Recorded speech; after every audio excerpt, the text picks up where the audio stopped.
headed by Mr. Navin Joshua, the founder of GreenHonchos. The topic that we're going to look in is going to be the cracking the D2C scale code with profitability. Can we have a round of applause to welcome Mr. Navin Joshua on the dais, please? Hi, very good evening to all of you. Navin Joshua from GreenHonchos. We're a D2C enabler. Interesting one, the one especially in green, because typically it would have been in red. We're here to try and see if we can help change the color. So I think D2C today has been an extremely interesting day. We had another such day yesterday as well. A lot of legacy brands, emerged brands were there yesterday. But the excitement and the active interest of everyone here on the D2C day is absolutely superb. So thanks everyone. The other interesting thing is there's a lot of intent to really know whether there's only demand generation or is it the full circle. As GreenHonchos, we play an active part in this space. So I'd love to just share. I think my time's about 10 minutes, so I'll try and wrap up before that. To my good luck, I think our partner from Razorpay did a great job at an icebreaker, because at about 5 in the evening on day 2, a slightly tough one. But I think every business owner can resonate with some of this. There definitely are some barriers to growth, even in the digital space. The struggle is not scale, but the struggle is NRR, or net realized revenue. We've kind of put in about 5 or 6 spaces. We do understand that it is a fragmented tech ecosystem. Just in the after hours yesterday, a lot of us as enablers in the ecosystem were all just chatting, and we were actually talking about how we actually do a great job in confusing brands, because it is very fragmented.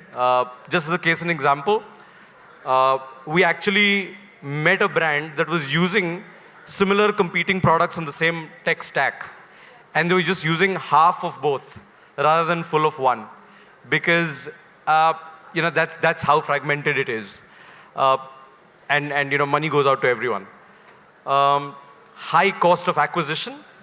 I think there are separate slides on these, but very quick ones. We'll keep it graphical. I think the increase in CPMs, the decrease in CTRs, Facebook, especially a lot of new age brands here. A lot more is about push marketing. Pull will come later. Pull is a long-term investment. Push is quicker. It's a faster dope, but this is an increasing challenge. We all know about the low CLV, the customer lifetime value. RTO, we've got some guys here that do a great job there as enablers, but just purely RTO basis, pin code and serviceability or logistics just scratches the surface. Decision making in terms of dashboarding and figuring out what are the KPIs to look out for when you're looking to scale your D2C, I think continues to be a big challenge. And the holy grail, conversion rate.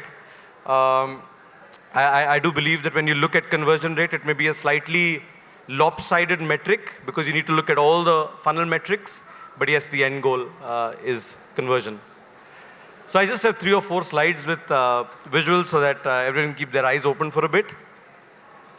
We do believe that the journey of content to commerce is probably what some of the new age brands have done really well and are really being able to pull away and differentiate themselves from the others. But the opportunity lies for everyone. The situation is such that the media on which all of us are advertising, in terms of eyeballs in the digital landscape, is all extremely cluttered, and we know that. The 2 metrics at the top of the funnel are cost per impressions, or CPMs, or cost per mile, 1,000 miles as they call it. And the other is CTRs, or click-through rates. And they both have nothing to do with the website. They really only have to do with the quality of creatives, the quality of storytelling, and the quality of narrative.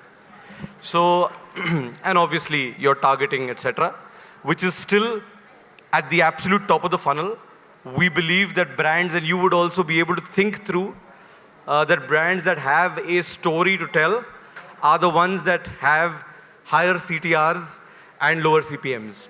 So the journey of content to commerce is something that, we absolutely endorse to build the narrative for driving conversions. Second of the last 4 slides is customer acquisition. We keep talking about that. I talked about that as a challenge as well as an opportunity. Little strange one, we talk about organic being the new paid, but that's not true.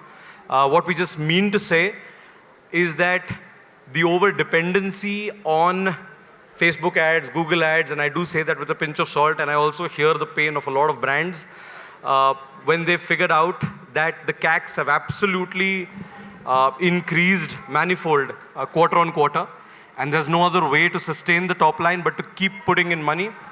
I was talking to an investment banker today who managed to be here, and he was saying that when anyone raises funding, happier than the founder of the company is actually Facebook and Google, because the money is largely going towards them. So they're very happy with that. And when we all talk about that scenario being slightly dried up, I think the ones frowning the most are again Facebook and Google rather than the founders, because the founders have the innovation to be able to jiggle between other forms. So when we talk about customer acquisition, we're talking about, I'll give you an example. How about trying to bring in, for lack of a better word, cheaper top of the line, top of the funnel traffic, as cheap as 2 or 3 times lesser than a Facebook or a Google or an Instagram, and then retargeting it via the same ad platforms for better ROI. Also, organic or non-paid, influencer, other formats of traffic that could get higher conversions would be the way to go. I think there's a strange KPI. One of them is just top line. But for businesses, if we can also have a KPI that says what percentage of my business is going to come from non-Facebook, it might be an interesting one amongst other problems to solve. Yes, and tying into that, where we're talking about the lifetime value, repeat purchase, I guess we all know in any form of commerce, and this holds good for, and I say that often, I think every business has always been D2C, but I think the new age businesses have really taken on D2C in a different avatar. But in any retail or e-retail business, I think the repeat purchase is what comes via the experience, and the experience seems fairly distorted, especially when the cookie crumbles between the pre-order and the post-order. That is where we believe there is, I think, the lowest conversion rates are in D2C. Even marketplaces have a higher conversion rate if you just happen to look at glance view versus purchase. And that is because the spray and pray in the top of the funnel continues to exist more and more as clutter increases. Trying to sharpen that funnel through better communication, through better notifications, trying to inform, interest, and involve a consumer to become a long-term consumer. I think those are the basics that also apply not only for traditional businesses, but for e-retail. A couple of our partner clients here, sitting in the middle, Mayank is one of them. We always talk about, what is the percentage of repeat customer? What does a cohort look like? What percentage of my customers are coming through the app that we can actually push differently rather than just putting dollars at the top of the funnel?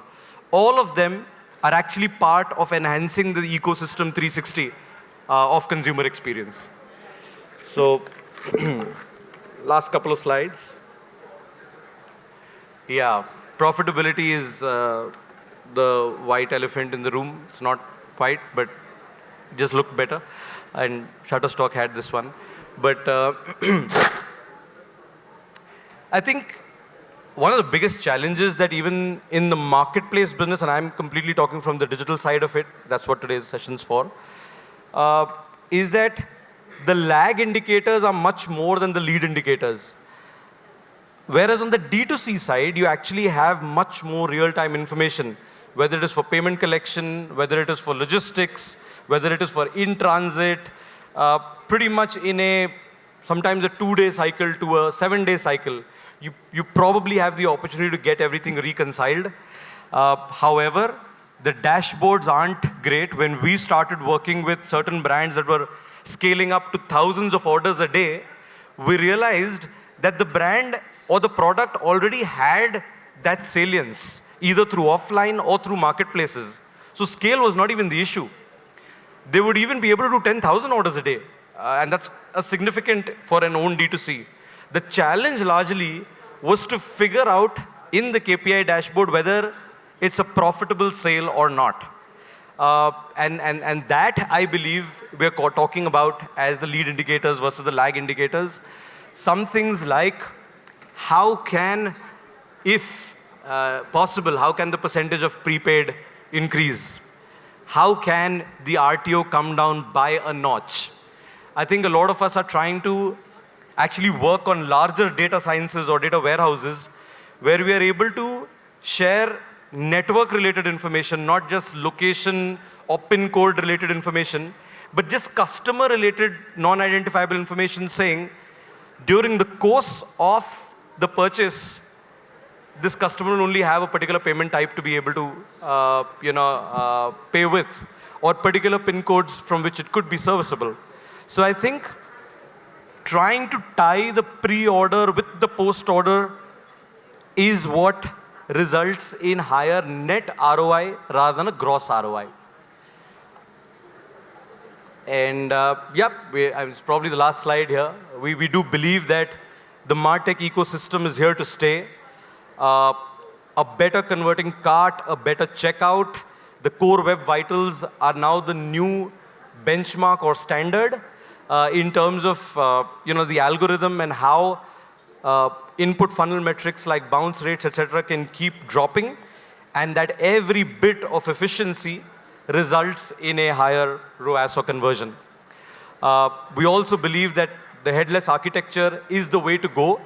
The retrofitted or monolithic architectures in tech are no longer preferred, and developed countries or economies around the globe have already moved to headless from a platform standpoint.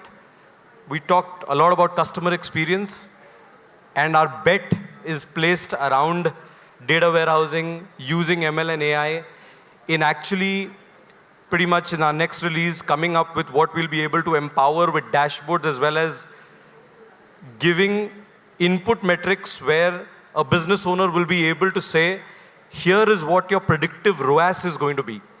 So I guess from tech to digital, that's the journey that we're trying to traverse. Hopefully this keynote was of some use to you guys. I'll just pass it on to the next session. That's for my time. Thank you. So I'll just pass it on to Sudhir.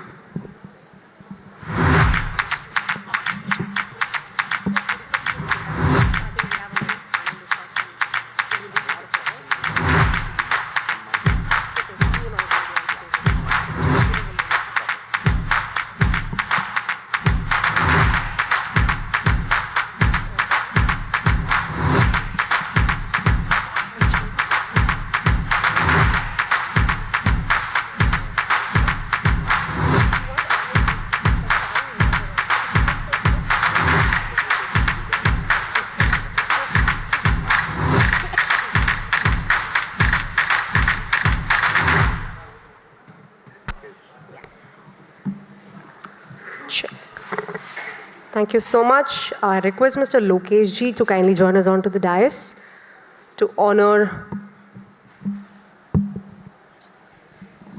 So sorry, yaar. Yeah, no. It's like bouncing on me. Mr. Navin Joshua, I'm sorry. Can we have you on the center stage, please? Can we have a picture, please, of both of you?